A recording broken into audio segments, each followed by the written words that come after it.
ગુજરાતનો આવાજ।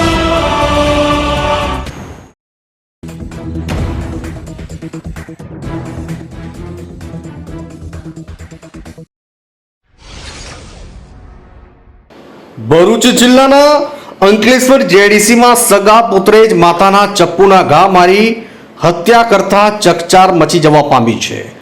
પોલીસે આ મામલે હત્યારા પુત્રની ધરપકડ કરી કાયદેસરની કાર્યવાહી હાથ ધરી છે। ભરૂચ જિલ્લાના અંકલેશ્વરમાં કળિયુગી શ્રવણનો ચકચારી કિસ્સો સામે આવ્યો છે, જેમાં સગા દીકરાએ તેની માતાની ચપ્પુના ઘા મારીને હત્યા કરી દીધી। આ ઘટનાની વિગતો પર નજર કરીએ તો અંકલેશ્વર જીઆઈડીસીમાં આવેલ સંસ્કૃતિ ફ્લાવર એપાર્ટમેન્ટમાં રહેતા રણસિંહ ચૌધરીના 27 વર્ષીય પુત્ર સિદ્ધાંત ચૌધરીએ તેની માતા ઇન્દ્રાવતીની ચપ્પુના ઘા મારીને હત્યા કરી દીધી। ગતરોજ બપોરના સમયે સિદ્ધાંત અને તેની માતા ઘરે હતા। એ દરમિયાન બંને વચ્ચે કોઈ બાબતે બોલાચાલી થઈ, જેમાં આવેશ આવી ગયેલા સિદ્ધાંતે તેની માતાને ચપ્પુના ઉપરા છાપરી ઘા મારી દીધા હતા અને મૃતદેહને બેડરૂમમાં મૂકી રાખ્યો હતો।